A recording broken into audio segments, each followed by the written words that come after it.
Employee needed in 10:06. Employee needed in 10:06. Today, I cycled in, and I'm in a good mood.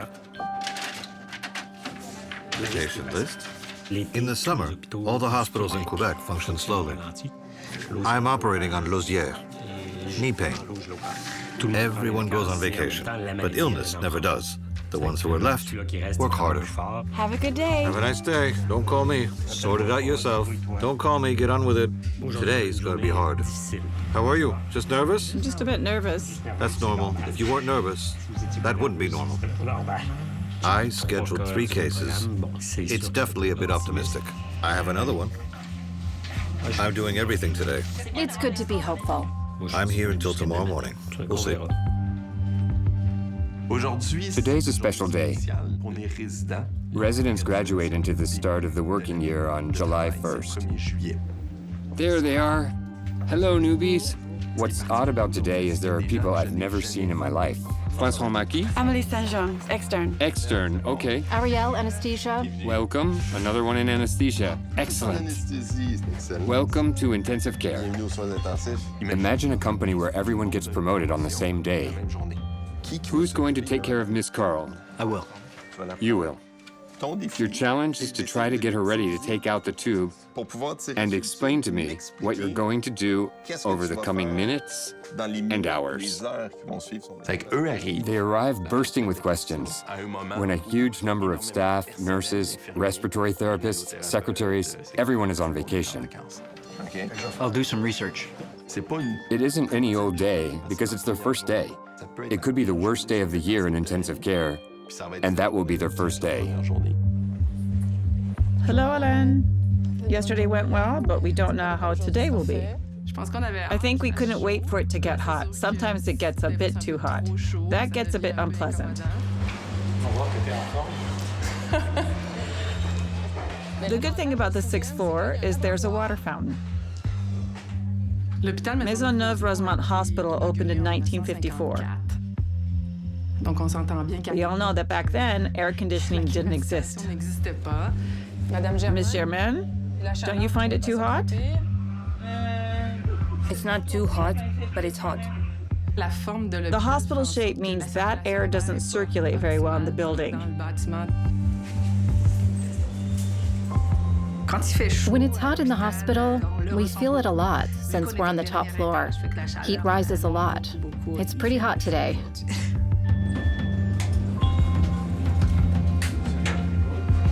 Good morning. Oh, good morning. For extreme heat, there's advice on the internet. There's a whole folder on measures to take. I'm going to put it on display for everyone. It's very humid. You can feel it. You sweat a lot. Okay, does extreme heat mean popsicles? I don't know if there are any popsicles in the freezer. The hardest thing is that in the isolation rooms, for each patient, I have to put on extra layers. You try to stay zen because when you're working, you don't have a choice. Mr. Basiso? Hi. Hi, it's Dr. Senecal. Hello, good morning, how are you? Hi, I'm good. How are you? I'm okay, I'm trying to follow your instructions. Yeah? Is it hard? This is the patient who's quite sick. Understandably, he's very hot. He's in a room where the door is always closed because of the isolation needed for his health. Yes. And I'm doing my best to limit my liquid intake, but it's very, very hard. He's trying to stay hydrated, but unfortunately he has kidney problems and heart problems, so he can't drink as much water as he would like. We need to try to find a balance between the patient's heart and kidneys and his thirst. Ms. Speranza, I see you have, you have ice? Whoa, it's hot, Miss Speranza. So you can drink a little bit more, but even so, you need to keep being very careful, okay? Yes, I know. Thirst is quite powerful. When you're thirsty, it's hard to say, I'm thirsty, but I won't drink. You're just taking one? Yes. Okay, not two? But after, I'm gonna have another. Oh, yeah? Usually, we wouldn't let her drink 2 large glasses of water with ice. on the same day. It's very hot. It's fine to have ice and hydrate a bit more, but you have to be careful. Yes. I'm counting on you. Okay, that's fine, ma'am. Have a nice day. When there's a new consultation, we ask the resident to get down to the nitty-gritty in the file and present the patient to us. Diabetic for 17 years. Never smoked, but Just because... This is an extremely fragile patient who came to us with a blood pressure problem and an infection. Are we sure it's pneumonia? Because she has no history of pneumonia. Well, convince me it's something else. When people come in with symptoms, we don't know the cause. So, differential diagnosis. What could cause that? Do you think it could be OAB? Yes. Then it could be, we were thinking maybe an embolism. Hello. hello. We have to work like Sherlock Holmes with physical exams and labs to try to rule out the most likely causes. There are a lot of things that can cause this, okay? These symptoms. We're going to do a scan. It's a process. We do things and find out as we go. We're going to start by treating 2 or 3 potential causes. But as other information comes in, we'll clarify our diagnosis and stick with the best treatment. You're in intensive care. We have AC. It's better with AC. That's better, isn't it? Yeah, really. I'm going to give you a little ice. Oh, that's excellent. Is that all right? Do we have a deal with the ice? Yeah. Look, I'll tell your nurse ice is allowed. Please. I don't understand, doctor. Ice is allowed. How are you, sir? Did you sleep well? I didn't sleep well. I slept badly. You still can't breathe? No. It's hard, isn't it? This man is struggling to breathe. He has pneumonia. He has a temperature. You don't have enough oxygen. It's at 89. Do what I'm doing when you breathe. Keep the air in to get a bit more air, okay? Calmly. He's very anxious. When his wife is here or we're here, he feels more reassured and he breathes calmly. But as soon as he's alone in the room, he breathes between 40 and 60 breaths a minute.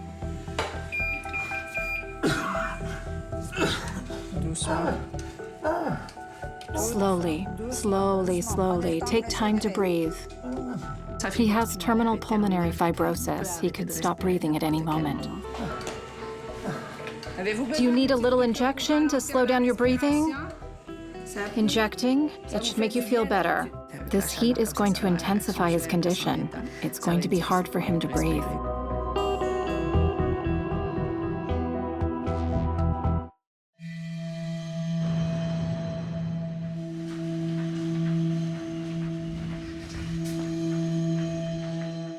I'm on duty today. Hello, could you get me the pulmonology list, please? Thank you. According to the patient list, 2 are coming. But as it's summer and it's vacation time, I'm on my own, covering all pulmonology requests. It's a big day for someone on their own. There are at least 47 patients to see today.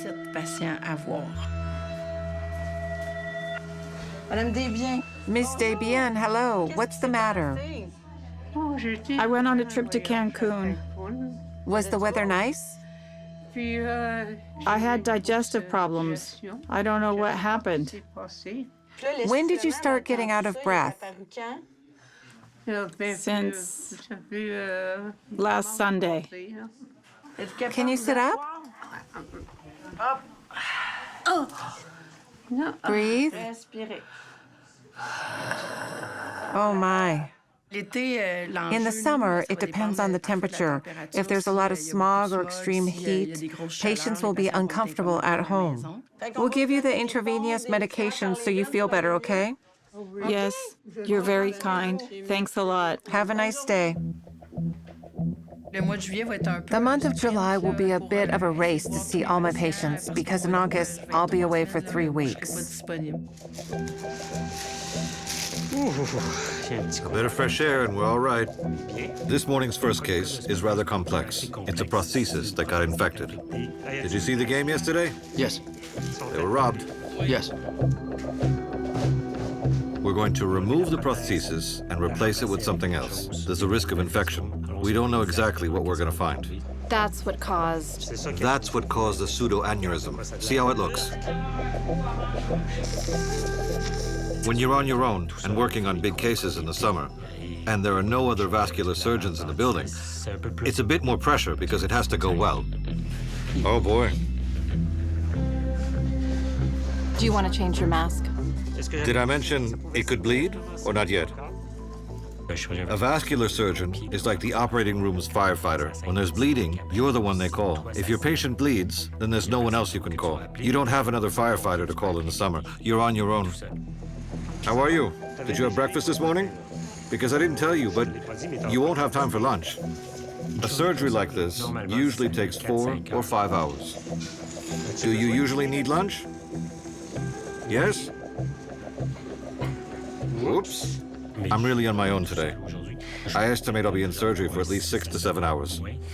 Do you want to go into surgery? This is a day in the life of a surgeon. There's pressure to try to operate on all the cases I have, but I won't convey that pressure when I'm in surgery, because when I'm in surgery, I have to focus on what I need to do. Are you hungry, young lady? Because the operation is going to start soon. This is just macrame. There's a saying, make haste slowly, because if you make haste quickly, you'll make mistakes, and fixing your mistake takes more time.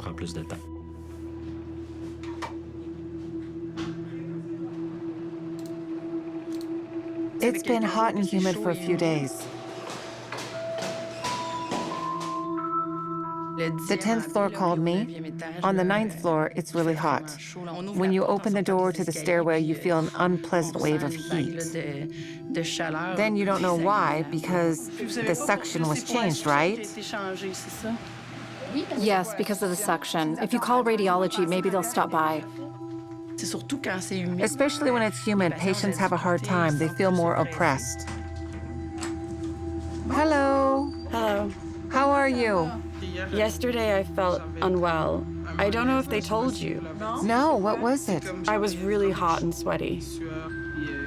This room gets a lot of sun during the day, and since it's in isolation, it's a negative pressure room. She can't leave the room. I really wasn't well yesterday. I don't know if it was because it was too hot here. I'm trapped here. Yeah, it isn't ideal when you have problems breathing, and on top of that, you're baking hot.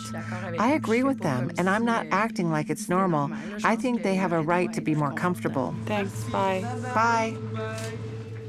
It's a real shame that we can't have air-conditioned rooms for patients. Our friend from the ER.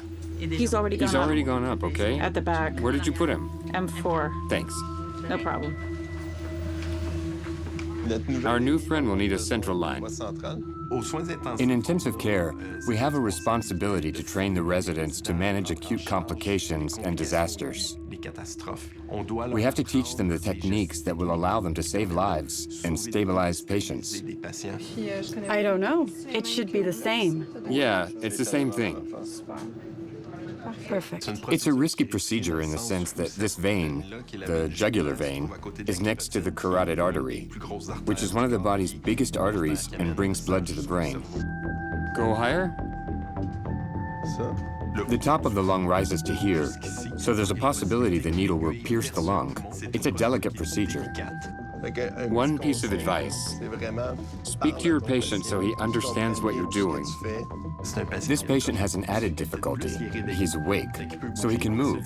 He could jump out of bed. It's unpredictable. I'm going to congeal it. This will sting a bit, sir. It's her first day, and I don't know her techniques. Extremely close supervision is key. Okay, go ahead. We know when technique is absolutely critical. We know where things can go wrong.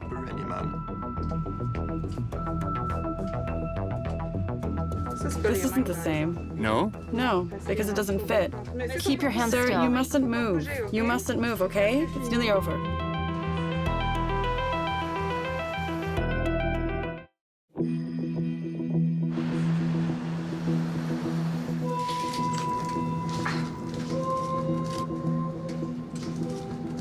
Did you manage it? No, it doesn't fit. Don't move. How's that? Yeah, When I put on gloves, it always works. it's limp. Does that fit? Yeah. While I watch her do it, it's important for me to make sure she respects the basic principles. You've seen how close she stays to the skin to put in the catheter. Juste le placement des objets, la façon que les objets sont Where things are placed and how they are handled says a lot about how comfortable someone is with the technique. est à l'aise ou pas avec une technique. Here, I recommend making a small mark with the scalpel. I won't do the jugular. No? I'm used to it. It's dilating nicely. Okay. Faut être capable. You also need to respect the residents' autonomy and not breathe down their neck all the time. Respirer dans le cou. It's okay, sir. It's almost finished. Pour moi, c'est For me, it's reassuring to see her using that technique. That's good, okay? I'm still inside. That's great. The central line is in place. Hello. Hello. How are you today? I'm okay. Have you coughed up a lot of blood? A little bit. Okay. I find he's recovering very slowly. You still have a bit of a fever, don't you? You've been taking antibiotics for days. I'm worried he might have tuberculosis. Being on duty by yourself is definitely stressful. You don't want to make mistakes. I'd like to do a bronchoscopy this afternoon. It's a camera that goes into your lungs. Yeah? Oh, like this? Through the nose? Your nose and throat are blocked, and we go into your lungs with the camera. Even if we're in a rush, I think he has the right to good treatment. Just because I have 50 patients to see doesn't mean he should sense that. We'll do this quickly, then the respiratory therapist will be here. If you get worse, then we'll go to intensive care. That could happen. Do you understand? Yes. Unfortunately, we see maybe 200 or 300 cases of tuberculosis each year in Quebec. Have you ever come into contact with someone with tuberculosis? No. No, you're here. Hello? I find it odd that he has a temperature despite taking antibiotics for so long, and he's still coughing up blood. Tuberculosis is a very contagious disease. It's an infectious disease that can be serious. Without treatment, it can kill people. So there's a legal obligation to report it. We have to inform the health authorities. While we wait for the results of the bronchoscopy, we'll isolate you because there are more cases in your county and he's coughing up a lot of blood despite antibiotics. We're going to put him in a separate room, all right? Okay. Since the 50s, there have been very effective treatments for tuberculosis, but since it's a very contagious illness, when people are hospitalized, we isolate them. Have you had time to eat? Well, Don't forget, okay? he isn't eating much either. I've had a much smaller appetite since he's been in hospital. You mustn't forget, otherwise you won't have the strength to take care of him. The wife has been doing everything for her husband since she arrived. She's really sweet. Okay. Take your time. You have all day to eat. There's no rush. Today we've seen that, despite everything we've done, his condition hasn't improved. He's struggling to breathe.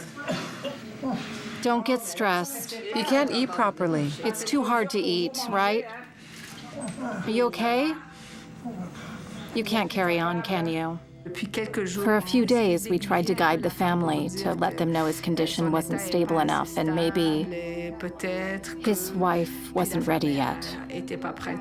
We're caught in the middle because we absolutely want to help our patient, but we also want his family to be prepared. Mr. Shea, we're going to block your nose and throat to put in the apparatus. During the exam, you won't be able to speak. If there's something, raise your hand and we'll understand. Open your mouth wide. Swallow. Okay, swallow. Well done. A bronchoscopy requires the patient to trust us. It's hard when you can't explain it to them as well as you'd like. Okay, you can't speak anymore. Close your eyes. Through your lungs, yeah. We're inserting the cord. This will make you cough. Okay, breathe. Slowly. Breathe. That's it. Swallow your mucus. Good. Slowly, slowly. Swallow. That's it. The exam is quick. There isn't much time to explain. That's it. Cough. There's a lot of mucus. Well done, sir. Swallow. You can Well swallow. done, sir. Swallow. You can swallow. The fact that he didn't necessarily understand that his throat was blocked, but he could still swallow, he felt like he needed to cough and spit, and like he was full of mucus, like he was going to suffocate. So that causes a feeling of panic. Okay, slowly. 1 minute left. It's nearly over.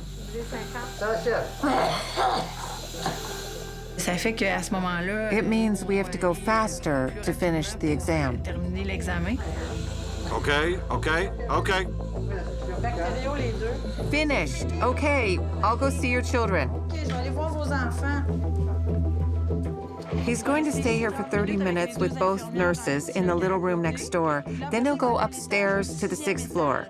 6th. Okay. He's lived here for a long time, considering he's from a warm country. Yes, but tuberculosis can occur years later. It's like when people get a vaccine as a child, then when they're older, they get shingles. The same virus stays inside us. If our immune system gets weaker, it comes out. When we have the results, we'll be able to take him out of isolation. It'll take 1 or 2 days. Okay, that's fine. It's a pseudoaneurysm. Put your hand on it. Cute, isn't it? Is the left one infected? Both are probably infected. With infections, the problem lies in putting in something that's less likely to become infected. We'll use bovine pericardium. I'm eager to see how it looks. When the prosthesis is made, it's made for the individual person. It's what's inside that counts, not outside. This is an innovative technique. You have to position the aorta, then you make an incision in the legs. You suture it all together to make a Y-shaped prosthesis. That's why it takes time. It isn't just going into the stomach with clamps, it's making a prosthesis. Not bad. We have to do things with as few mistakes as possible. The minute we make a mistake, we extend the time in surgery. You have to be sure it will work. Here.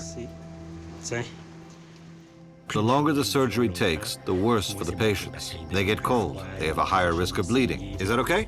Okay. Time to do some real surgery. Okay, this should be fun. You ready? It's a close 3-0. Ready? Okay. Okay, it's clamped. Oh no, the prosthesis is on the floor.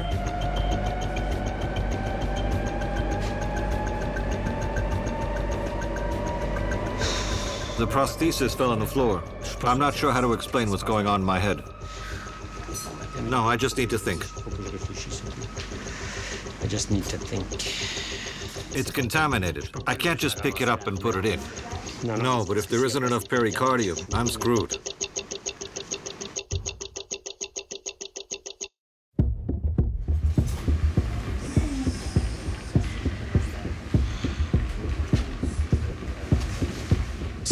Of course, at the time, I wasn't happy because it meant prolonging the operation. Let's see what we have. I'm not an extremely patient person, but I think we surgeons save our patients for when it matters, for the patient during the operation.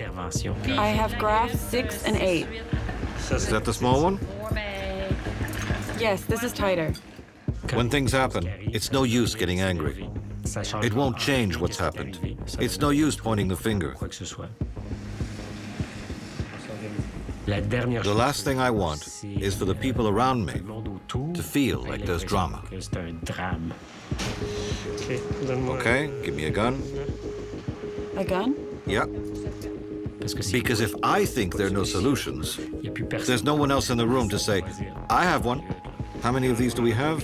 We have 11 in total, but I've only got 4 on the table at the moment. I might take one to lengthen one of the legs. Just goes to show, never throw anything out. That's why you're the boss. That's why you're the surgeon. That's why the patient or their family are putting their trust in you. You're the one who will find a solution. What can you do? These things happen. It isn't the end of the world. We changed tack. There were enough pieces left for us to make a decent prosthesis. It's going to look better. What just happened can't be good for your health. I'm quite relaxed. Scotch tape will come in handy tonight. You're building tension. That's part of what we do. When something goes wrong, you can't just walk away and say, well, it's over. You need to see things through. Let's measure. Oh boy, it's going to be tight. But I think it's going to give. Okay, you can wring it out. In vascular surgery, we always say you should have a plan A, a plan B, a plan C. Sometimes we reach plan D, but you always need plans. Stay calm, don't drop it. Doctors, how far have you gotten? We've decided to change the ultrasound probe. Miss Carl has chronic obstructive pulmonary disease. Her lungs are very fragile. Do an echocardiogram. We need it now. Okay. At the moment, it seems it could be an infection, but it's an especially severe illness that's progressed. Come with me. We'll go to the other room. Currently, at my residence level, they already have too much on their shoulders for me to add a conversation with the family about the prognosis. They'll get there. It's just that at any one time, they can't do everything in the same day, week, or month. It doesn't look good? It's not that it doesn't look good. It looks different. Until yesterday, she had a lung problem. But tonight, her liver has decided... It stopped working? It hasn't stopped working, but it's really not happy. Conversations about prognoses with the family are extremely delicate. People want to be informed, but that information can be hard to take. I requested an echocardiogram for her heart. If she has heart failure, that will tell us that something has happened in her lungs, such as a pulmonary embolism, or if her COPD has gotten so severe that her heart is failing. And everything's shutting down. And everything's shutting down. But before telling you that everything is shutting down, we won't take it lightly. We need to prove it. He already knows she's very sick. She's been very sick for a long time. He's already been to intensive care. That isn't it. He's realizing that she might not make it. If everything is shutting down, we know her wishes and we'll respect them. Okay, that's what I wanted to ask. Yes. She's had enough. If she loses consciousness, she's gone. Yes. Wake her up to tell her. Mrs. Carlett? No.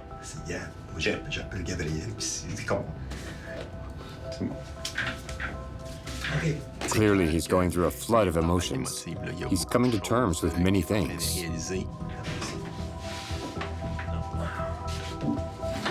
I'll wait over there.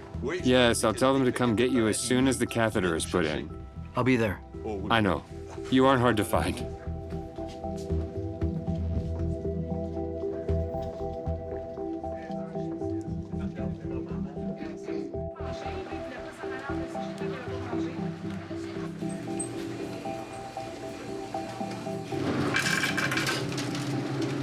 When it's hot, patients are more important.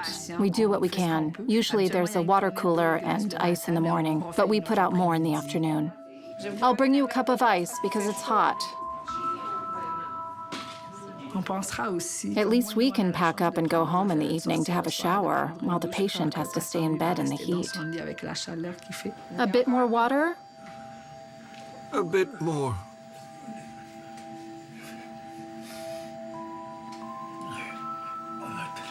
Is that okay? Let's clean your face. Is that okay? Are you hot?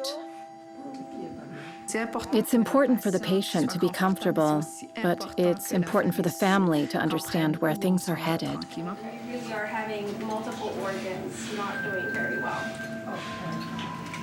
which obviously is not very good news. I met the patient. I met his wife too.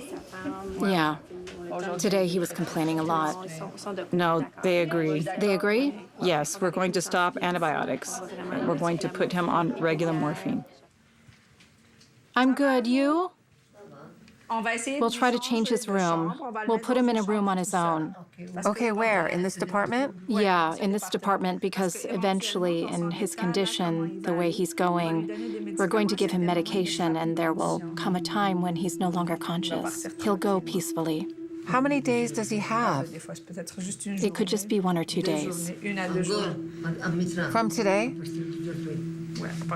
From today, we'll stop the medication. He'll just be given things to make him comfortable. They're taking everything? Everything will be taken away. Will the children be with you? They're at home for now. They'll be here. My daughter took today off. She said she wanted to be with her dad. The other went to the U.S. this morning. She'll be back on Sunday night. Maybe you should call her. Really? Right now? Today or tomorrow. Oh, I don't like it. It's too soon. Is it too soon for you? You aren't ready. Sometimes we aren't ready, but he's come to the end. He can't go on. I don't think he can carry on. Give him a few more days. What if my daughter returns from the U.S. right away? The wife doesn't seem to understand. She thinks we have power over this, but we don't have any power. Hello, Mr. Beaubien. Hello. How are you? No worse for wear. This is a man I've known for many years who has end-stage renal disease and has unfortunately developed lung cancer. Is dialysis still going well? The only thing is, in the chair, it's hell. Because you're in pain? Not pain, but it's tiring. Personally, I was the one who diagnosed Mr. Beaubien's renal disease several years ago. So this is a patient I've been treating since even before he started dialysis. So of course, I was sorry to see he had a cancer diagnosis. I think we have a very good game plan, Mr. Beaubien. The idea is that once we finished here at the hospital, you'll go home and the CLSC will help you do things at home. Right. In my career as a nephrologist, I regularly have to talk about end-of-life care or stopping treatments or not restarting treatments with patients because kidney disease is fatal. The only thing I want to say, and we're not making any decisions about this today, is that, as you know, eventually, at home, your condition will probably get worse. We'll talk about this again. Will a time come when we decide to stop dialysis? It's also part of a doctor's job to be there for patients at these moments, to sit down with them and say, we've reached the stage of life where we're getting ready for death.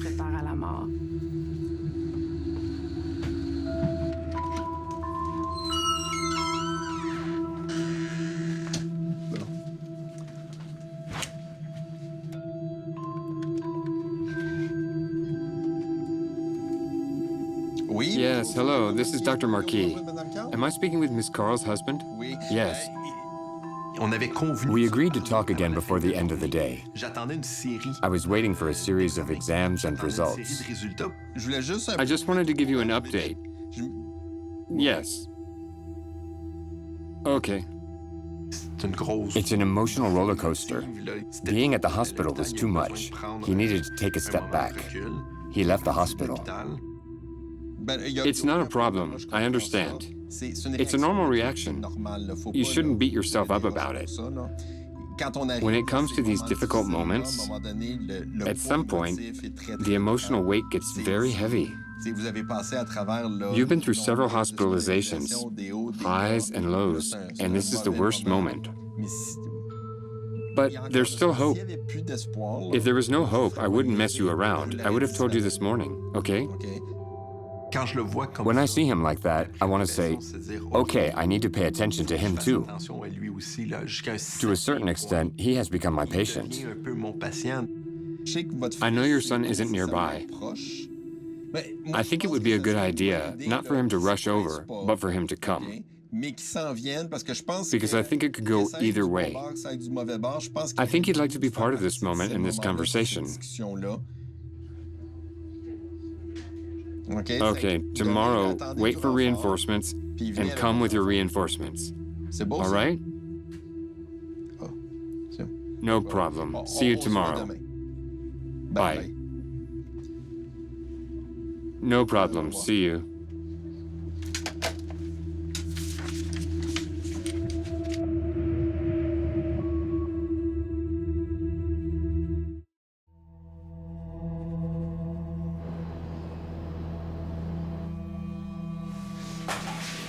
Would you prefer to wait a while?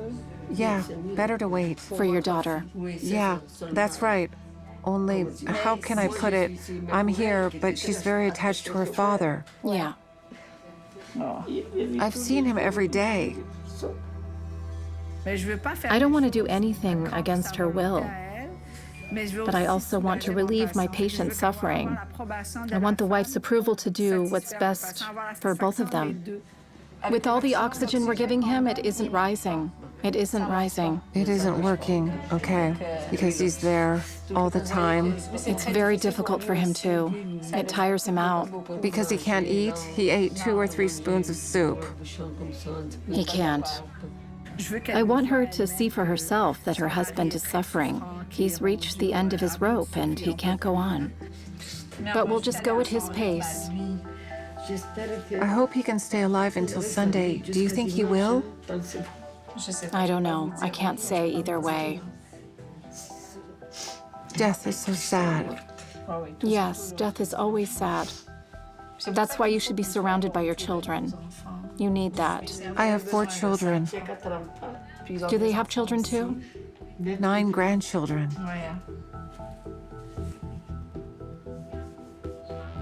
It's okay to cry, it's fine.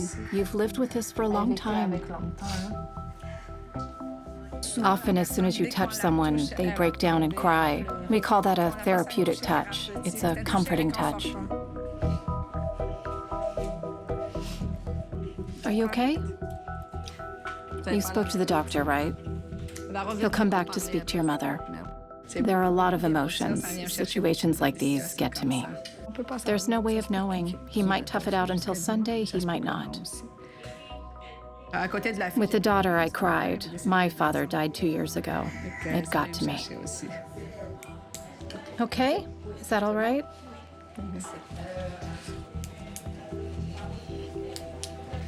Have you spoken to the doctor? Where are you now? Are you too tired? It's hard to breathe. It is, isn't it? Sometimes with the simple act of touching someone's shoulder or hand, you see the person. The patient squeezed my hand. That means he's probably finding it hard himself, but he's reached that point. I'm going to give you a small injection to breathe more slowly, and I have another pill for you to put on your tongue to calm your anxiety. If you're stressed, this will help. Okay? Does that work for you? Okay. In just a few years, I have lots and lots of stories. I'll give it very slowly. Is that okay? If you ask every nurse, we remember practically all the patients we've lost. And we'll remember the people who have touched us for a long time.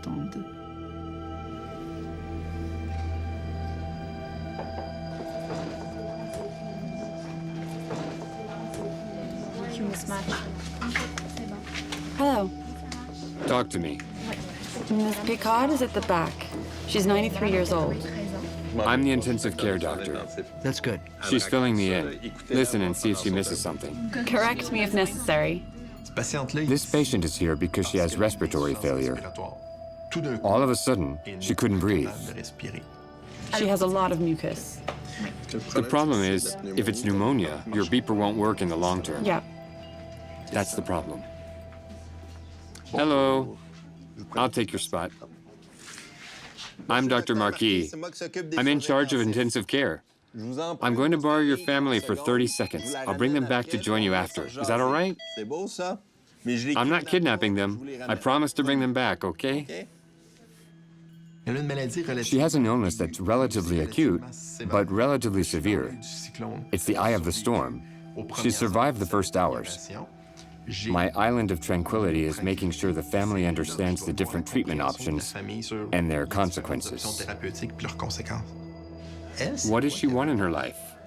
Where is she on her life path? She wants to live. She wants to live, okay. Fine, no problem. What's her life like usually? She has a busy life now for the last year because she's in a retirement home. The problem is at this age, even if you're very active, you're very fragile too. Each treatment we do has consequences that could be a lot worse for someone her age. For example, if she needed CPR, I can guarantee she'd be broken to pieces. If we did CPR, she would never be able to return to the retirement home. Not everyone is ready to make the same sacrifices to stay alive. Often, for people who are very old and independent, their independence is the most precious thing they have. There's the question of intubation. If it's pneumonia, it will require a tube in her throat. But that tube will keep her immobilized. For every day someone is immobilized in intensive care, it's a week of hospitalization and/or rehabilitation. After a week or a week and a half in intensive care, I can tell you, if she's intubated, she'll never return to the home she loves. That's my concern. Right now, what I need to work out isn't what I can do. It's what the patient and her family want me to do. I'm hearing that she wants to live, but I'm also hearing that she isn't prepared to live in any condition. It's a lot to throw at a family in distress. Their emotions are raw. We're explaining complex things. You shouldn't bombard them with information, but you have to give them a realistic picture. I don't need to intubate her now, but I can't promise you that in an hour I won't need to, or it could be... Don't intubate her. I would like to be able to tell you her chances of pulling through. I don't know enough yet. You'll see, she's very strong. That's good. No, but I mean good, okay? That's what we're working on. We'll give her a good chance of pulling through. All right? Excellent. See you tomorrow.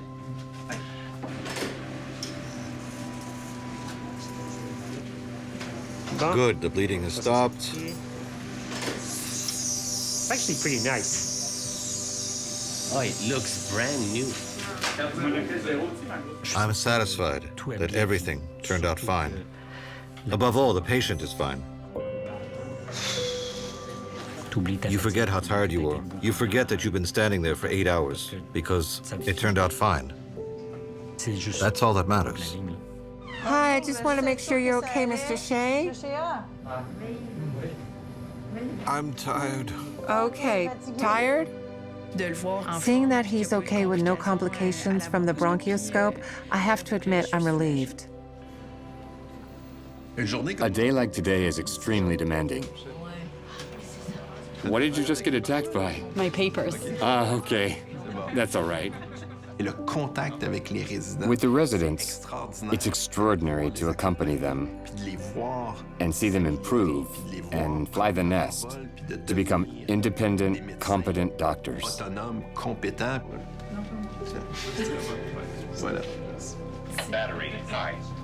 We're extremely proud. A lot of good work has been done today, from teaching to treating patients. I'm ending the day with a feeling of mission accomplished. Hey boy, My daughter's playing soccer at 7:30. I'd like to be there to see her play, but I still have an operation to do. I'm on duty. It's important because the patient hasn't eaten and I've been waiting for a week. It's important for him. Okay, let's go.